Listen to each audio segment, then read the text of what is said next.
അവനെനിക്ക് തരാനുള്ള തുച്ഛമായ പൈസ മാത്രം. പക്ഷേ അത് ഞാൻ വിട്ട്.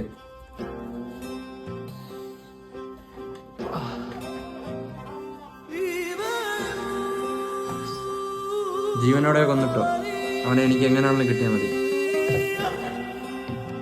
പണി കഴിഞ്ഞോണ്ടേ എൻ്റെ അക്കൗണ്ടിൽ ഫണ്ട് വേണ്ടി.